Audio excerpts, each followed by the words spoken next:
Aló, aló, ok. Muy buenos días a todos. Muchísimas gracias por estar aquí presentes en este salón. La autora Katia Zúñiga ya está llegando en este momento. Mientras tanto, para tratar de cumplir con el horario de manera estricta, vamos a dar inicio con el primer ponente. El primer ponente es el doctor Aarón Navarro. Él es de Perú, médico asistente del área de laboratorio de inmunología y jefe de toma de muestras del Instituto Nacional de Salud de Breña. Egresado de la maestría de medicina de la Universidad San Martín de Porres y es máster en biología molecular, Universidad San Antonio de Murcia. En el caso de él nos va a exponer el tema de hepatitis B, virología y diagnóstico. Inicia él y ya se incorpora la doctora Zúñiga para que continúe con la presentación de los siguientes moderadores. Muchas gracias por su puntualidad y comenzamos con esta sesión. Gracias. Aplausos para Aarón, por favor. Buenos días. Voy a poner con esto. ¿Tienes una...?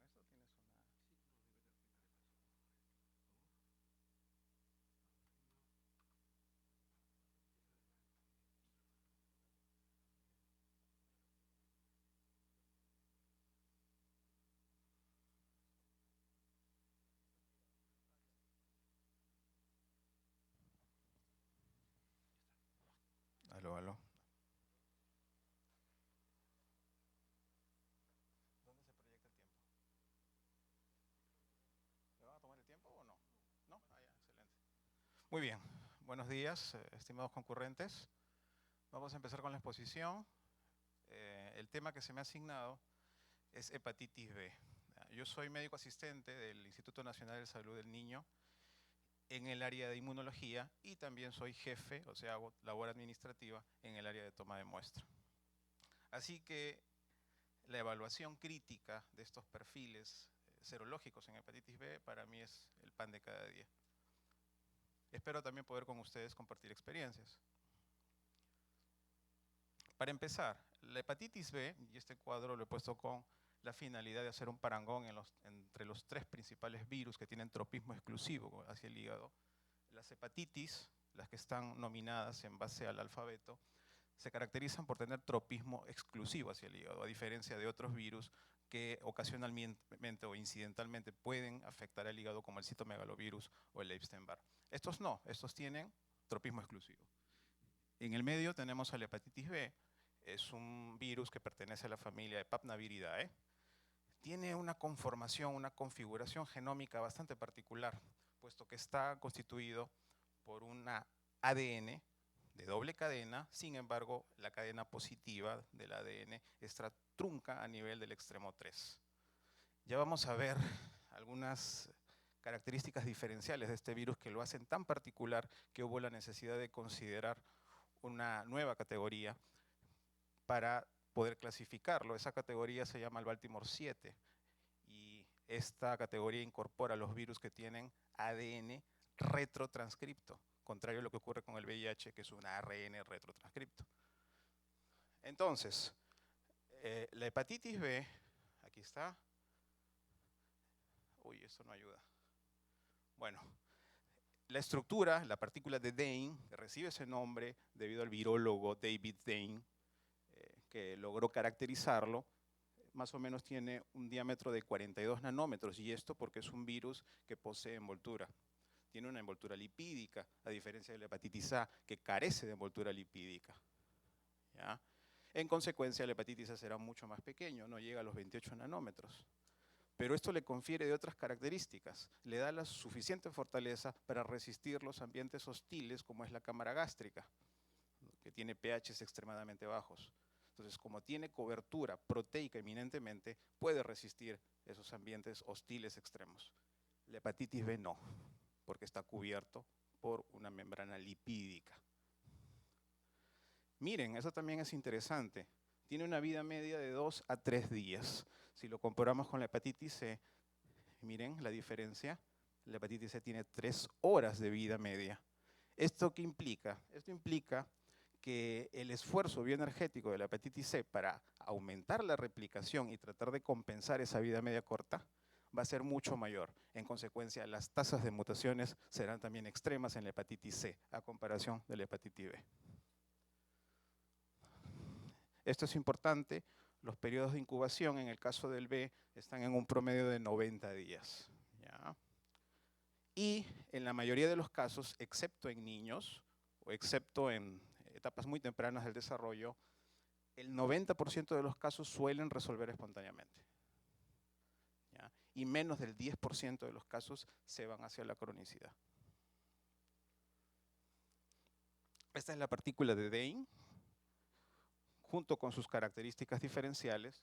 Contamos aquí los S, que son 3, el large es este, el largo.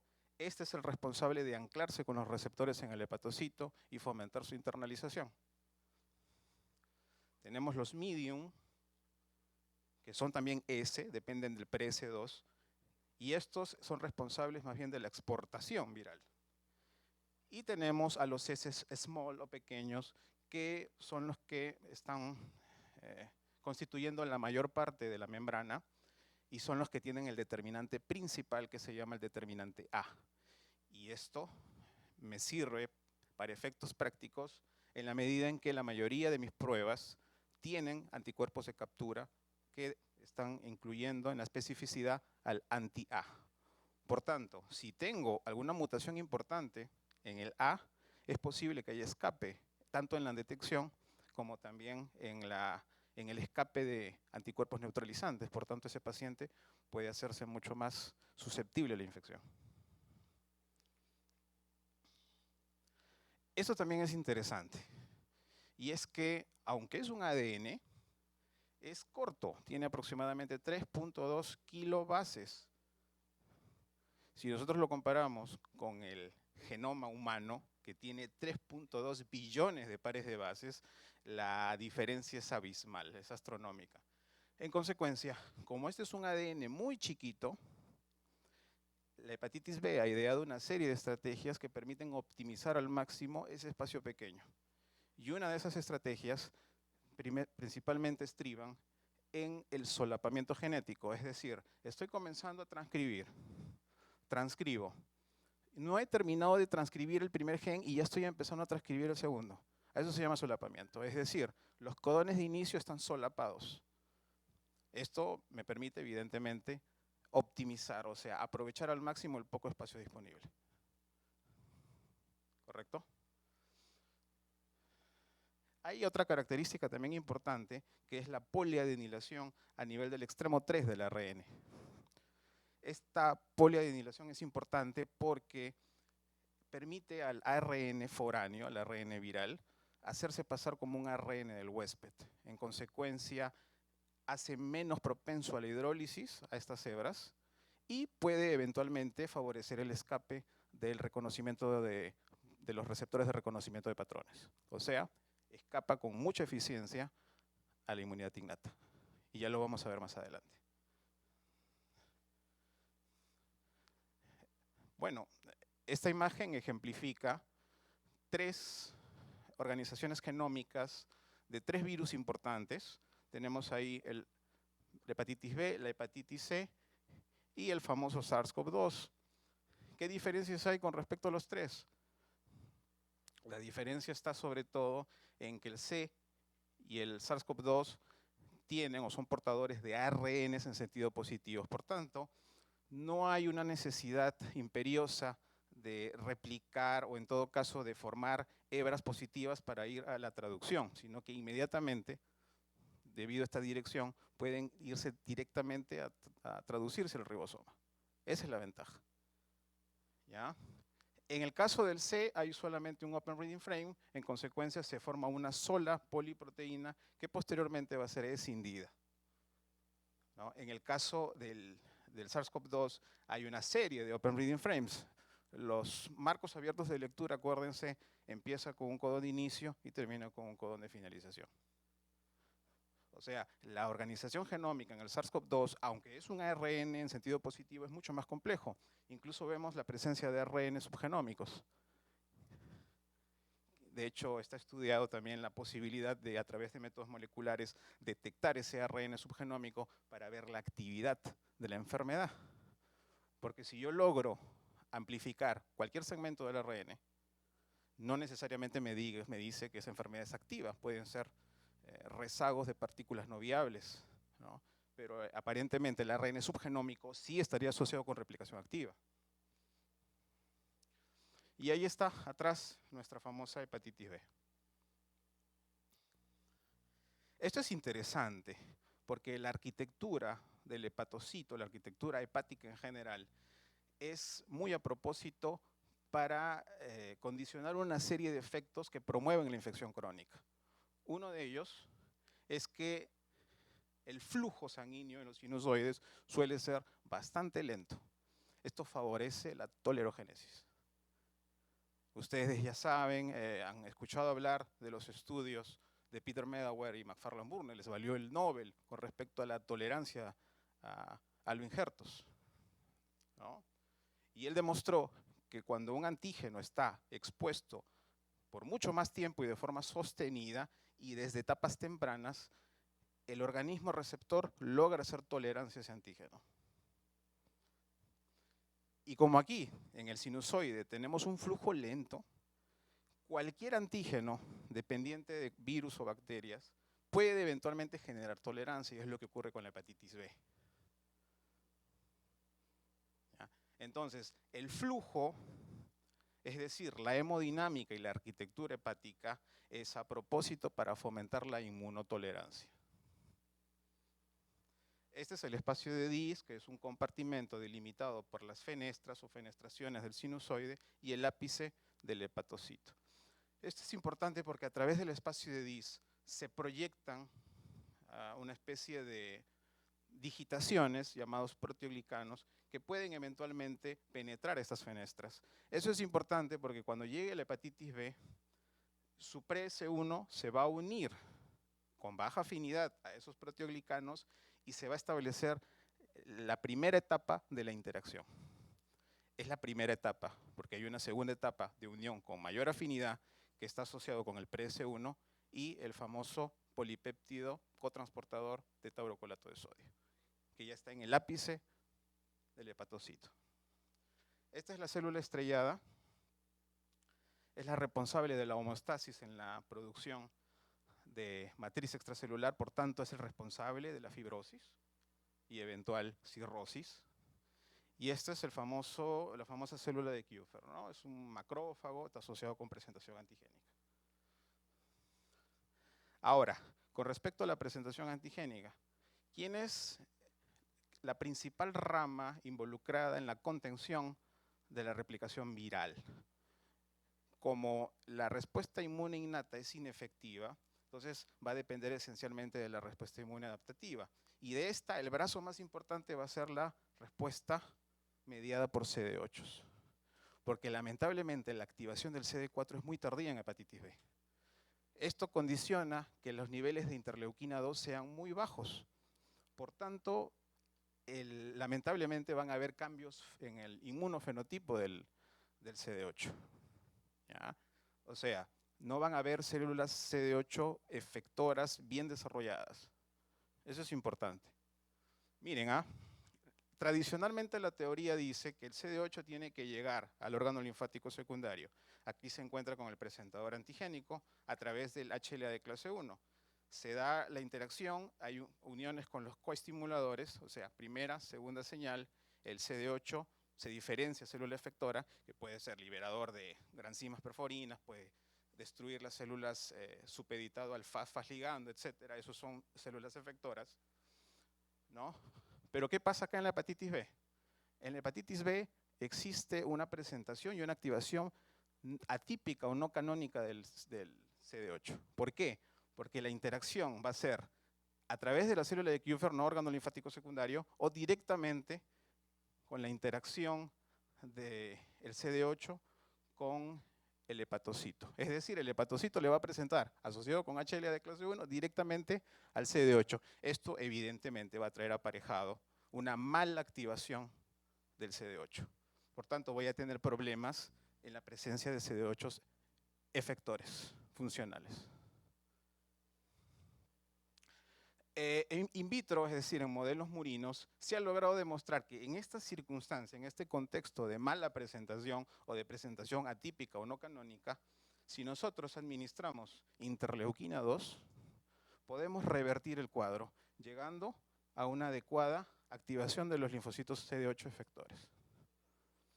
Esto in vitro, a nivel de modelos murinos, evidentemente tiene que ser probado todavía en humanos. La adherencia de los CD8 también es atípico en hepatitis B. ¿Qué ocurre? En hepatitis B hay un desbalance completo de la inmunidad. ¿Por qué? Porque ya estoy empezando con mal pie. Estoy empezando con una inadecuada activación de la inmunidad innata. Y la inmunidad innata no solamente inflama y no solamente tiene actividad antiviral, sino que prepara el terreno para una adecuada activación de la inmunidad adaptativa. Esa es su función esencial, supeditado a la hiperexpresión de coestimuladores. Pero aquí no hay. En la hepatitis B hay un bajo perfil de activación de la inmunidad innata. Entonces es evidente que existan problemas también en la activación de los elementos celulares de la inmunidad adaptativa.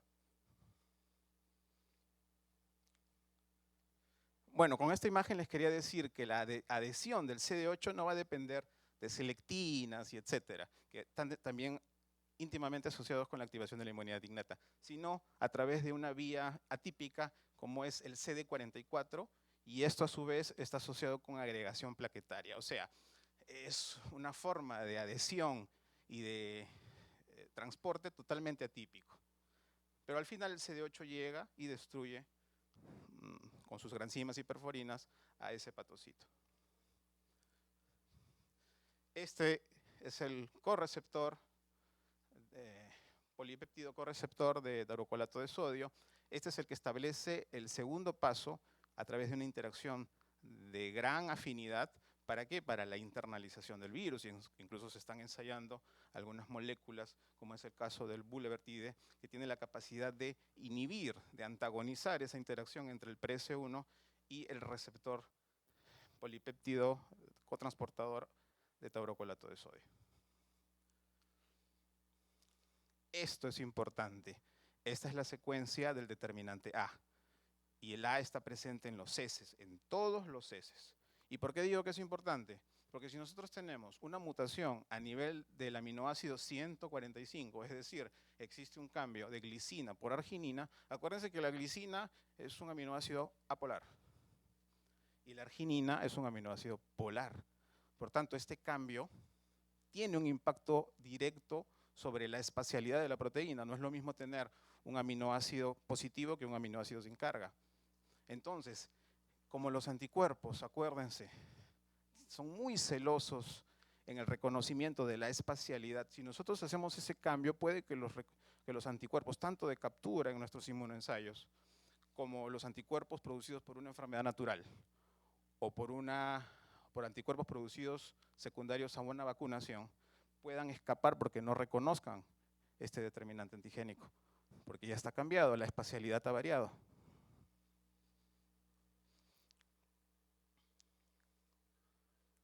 Esto con respecto a la distribución. Si nosotros evaluamos el genoma de la hepatitis B, vamos a dar cuenta que existen divergencias que están computadas entre 7.5 u 8% de todo el genoma entero. Entonces, si yo logro determinar que hay una divergencia de más de 7.5, más de 8%, ya puedo adscribir a ese virus en otro genotipo. En el caso del Perú, el genotipo más frecuente es el F. ¿Ya? Y este genotipo F serológicamente se conoce como el ADW4. A del antígeno principal y D y W son subdeterminantes alélicos también dependientes de esa secuencia que vimos al inicio. Miren, Brasil tiene el privilegio de tener sobre todo B, ¿no? El B es de muy buen pronóstico. Esto es un árbol filogenético. Aquí tenemos la presencia de los famosos clados. Acuérdense que un clado depende de un ancestro común. Y estos son los nodos, ¿no? El nodo es el punto en el que se verifica la divergencia, ¿no? Este es el nodo. Y todo esto es el clado, es decir, estoy incorporando los ancestros como los descendientes. Aquí vemos que el F, miren, tiene una divergencia importante, o sea, con respecto a los nativos hay una divergencia de más del 8%, Y además hay subgenotipos. O sea, hay variaciones que no cumplen el criterio de tener más de 7.5, más de 8% de divergencia. Serológicamente se comportan como un ADB4. Ahora, con respecto a si la hepatitis B tiene la capacidad o no de integrar, de incorporarse al genoma humano. Es una pregunta interesante. Quisiera hacer la pregunta al público, pero en realidad no hay tiempo para interactuar. Entonces la voy a responder yo. La respuesta es la siguiente. En la mayoría de los casos no hay integración. ¿Por qué? Porque al importarse el material genético al núcleo, esta permanece aislada. A esto se le conoce como plantilla transcripcional episomal, también llamado microcromosoma. Es decir, está en el núcleo sí, pero fuera del genoma humano. Pero hay un porcentaje, más o menos del 10%, que sí logra integrarse, ¿ya? Integrarse al genoma del huésped. Y esto depende de los ADNs de doble cadena lineales. ¿Ya? ¿Y para qué servirá eso? ¿Para qué quiere la hepatitis B integrarse al genoma del huésped? Como siempre digo, nada en biología es gratuito, todo tiene una causa. La integración fomenta la producción de S, solo S. O sea, tengo una hiperproducción de S que no se corresponde con la producción de partículas de Dehn. O sea, tengo partículas de Dehn menores, pero tengo S que superan 10 a la 5 o 10 a la 6 veces las partículas de Dehn. ¿Qué quiere decir esto? Que tengo un excedente de S. Y como en biología nada es gratuito, es decir, este esfuerzo bioenergético no lo hace por gusto, sino que tiene un motivo. ¿Para qué creen que es? ¿Para qué creen que sirve esta hiperproducción? Fácil. Para formar inmunocomplejos con el anti-S. ¿Se dan cuenta? O sea, distraigo con un señuelo al anti-S y sigo replicándome a libertad.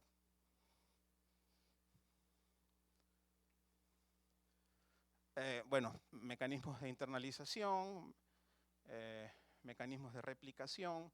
Se convierte este ADN en un ARN pregenómico, el cual se va a convertir nuevamente a través de una retrotranscripción en ADN lineal, ¿no? El ARN pregenómico puede ser importante porque también se ha ensayado en algunos exámenes que todavía no están estandarizados ni validados, de que la detección a través de métodos moleculares de ARN pregenómico puede ser también un indicador de replicación activa. Es decir, si tengo un paciente con presencia de ARN pregenómico, estoy en una infección activa.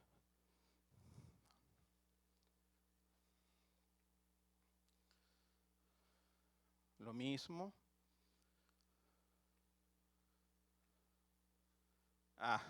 Esta es la forma en la que utiliza el ARN pregenómico, el PG es el pregenómico, lo utiliza como un molde para sintetizar una hebra de ADN en sentido negativo. Y esta a su vez es utilizada como molde para la síntesis del ADN en sentido positivo, que no llega a completarse, queda trunca en el extremo 3. ¿Ya? La polimerasa, que ya está preformada, preconstituida en el virión, tiene 3 dominios importantes. Tiene un primer, tiene una retrotranscriptasa y tiene una RNasa. ¿Para qué sirve la RNasa? Para destruir el ARN pregenómico. Ya no necesito el molde, lo destruyo porque ya tengo mi hebra de ADN en sentido negativo. Eso también es importante. Esto ofrece un paralelismo entre diferentes virus y su comportamiento con respecto a la inmunidad innata. Y eso lo veo aquí a través de la expresión de genes asociados con estimulantes de interferones. Los ISG son genes estimulantes de interferones y están directamente asociados con la activación de la inmunidad innata. Miren lo que pasa en la hepatitis A. Tengo un nivel de activación moderado. Miren lo que pasa en la hepatitis C, nivel de activación extremo. Miren lo que pasa en la hepatitis B, activación casi nula. Y esto está correlacionado con los que les dije al inicio. La activación de la inmunidad innata en hepatitis B es defectiva. En la hepatitis C ustedes dirán, es muy bueno que haya activación extrema de los interferones. En la hepatitis C también trae problema esto. ¿Por qué? Porque una activación sostenida y alta de estos genes traen como consecuencia la desensibilización de los receptores de interferones. Por tanto, es común encontrar en pacientes con hepatitis C crónicos que van a terminar haciendo fracaso con la terapia inespecífica como el interferón pegilado o la ribavirina.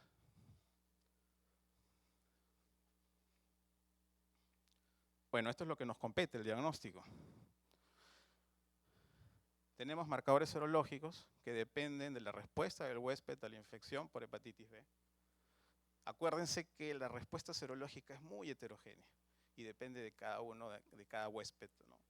Así que la interpretación correcta de estos marcadores, sobre todo en hepatitis B, que tiene muchos, es bastante delicado y tiene que hacerse en el contexto adecuado. Hay algunos indicadores como el APRI que me permiten prever la presencia o no de fibrosis. Y son marcadores muy buenos porque no implican la presencia de biopsias u otras intervenciones invasivas, ¿no? Esto simplemente el APRI yo lo puedo hacer calculando el TGO y dividiéndolo entre el número de plaquetas. Si esto es mayor a 1.5 antes, la presencia de fibrosis es altísima. Ahora, según la nueva guía que ha sido publicada ahora en marzo de este año, lo están considerando como 1. La presencia de cirrosis o fibrosis está muy asociado con valores de APRI más de 1. Esta es la nueva guía. Acá en el Perú también existe una norma técnica, ¿no? Pero la guía de este año te da algunos alcances con respecto a si iniciar tratamiento o no. No en todos los pacientes, es decir, no todos los pacientes son tributarios de tratamiento. Hay alguna serie de criterios que tienen que cumplir para poder recibirlo.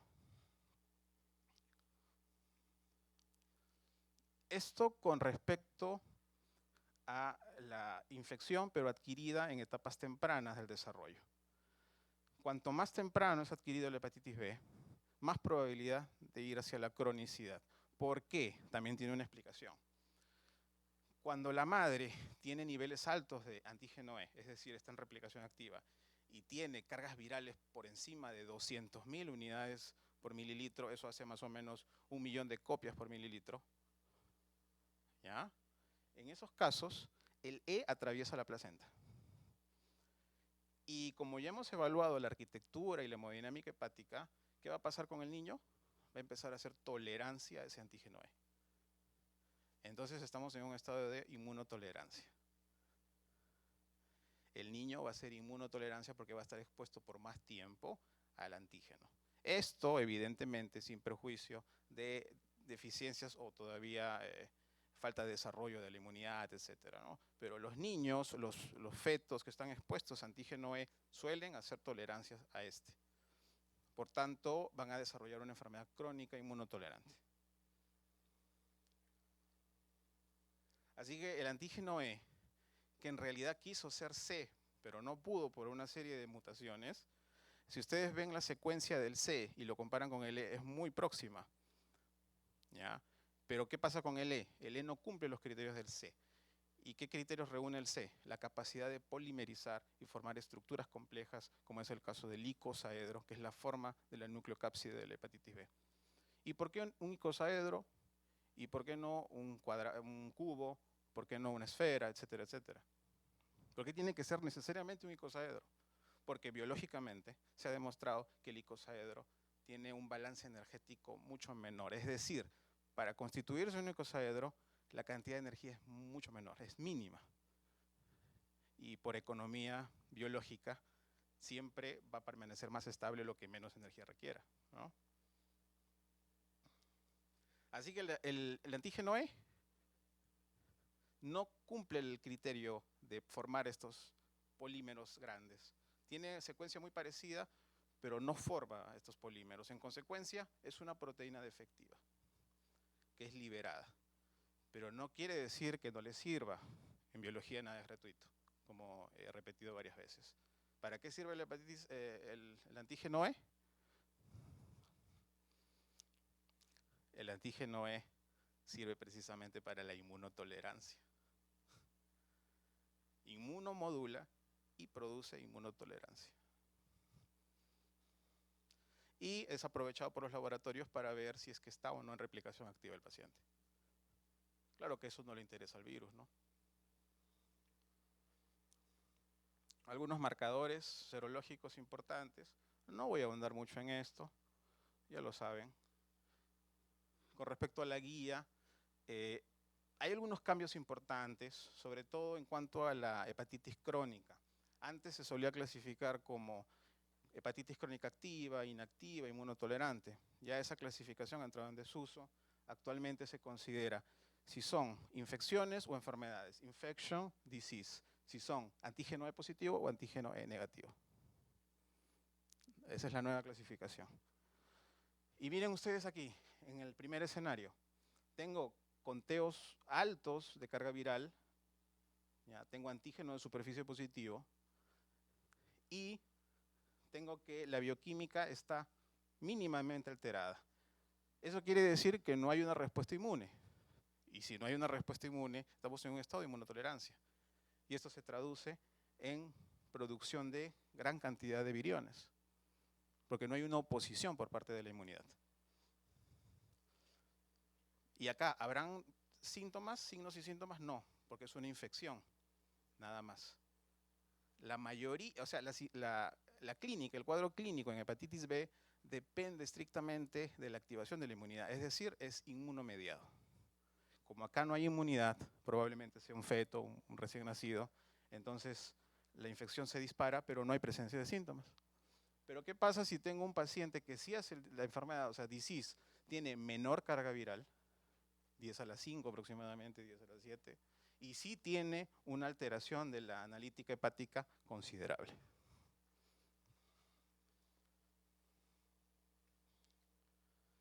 Esto también es importante.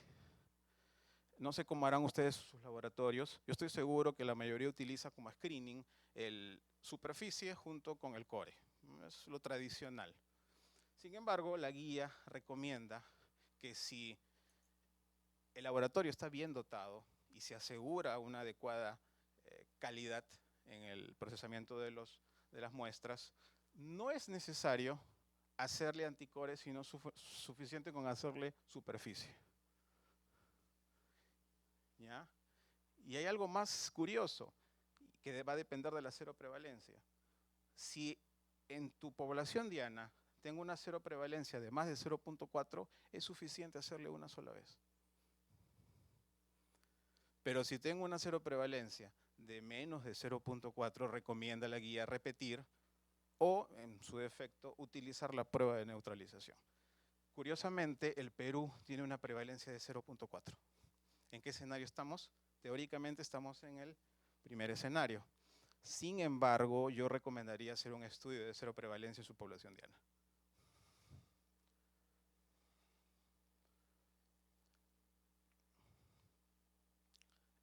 Estos son los riesgos relativos dependientes de la intervención terapéutica. Ya fíjense ustedes, y esto ha sido clasificado en base a los niveles de cargas virales. Resulta que si yo tengo una carga viral de menos de 2000, generalmente no se da tratamiento en estas circunstancias. Uy. Aquí está. ¿Qué pasa si es que yo trato? Miren, con un RR de 5.88 tengo que hay una disminución o una reducción completa de plano de superficie. O sea que intervenir en esa circunstancia sí puede ser eficiente. ¿Ah? Igualmente en carga. ¿Ah? Me dijeron que me iban a poner el tiempo. Sí, así me dijo.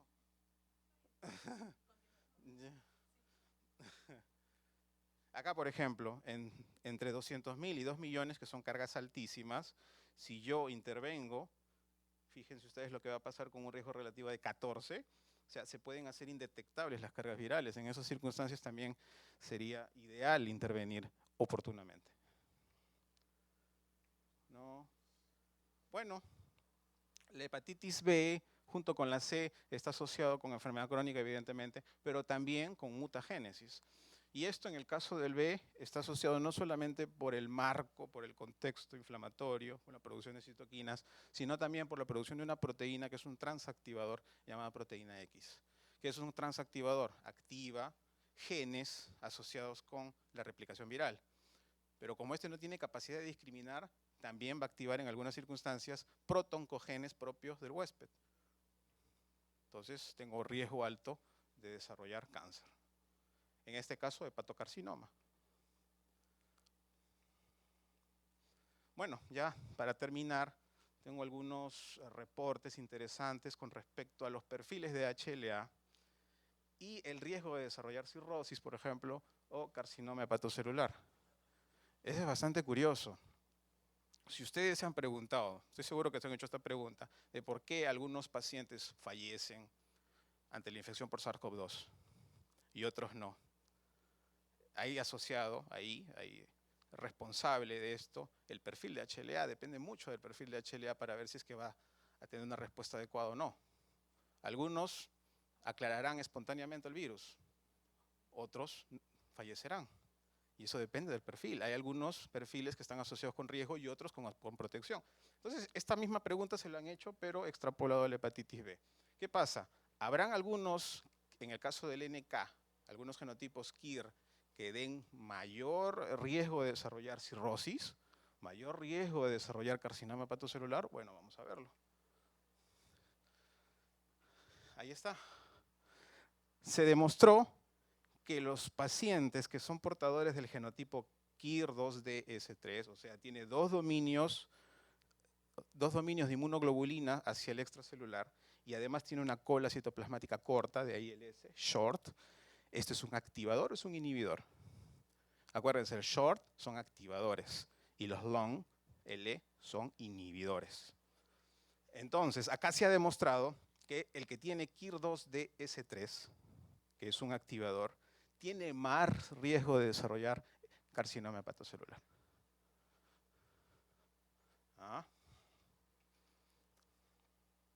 Y para el caso del buen pronóstico, es decir, la buena respuesta a los análogos de nucleócidos, que son tratamientos que están diseñados para esto, se demostró que el que tiene este KIR 1DL con el HLA-B-W4, esa dupla tiende a aclarar fácilmente asociado con estos inhibidores o análogos de nucleócidos.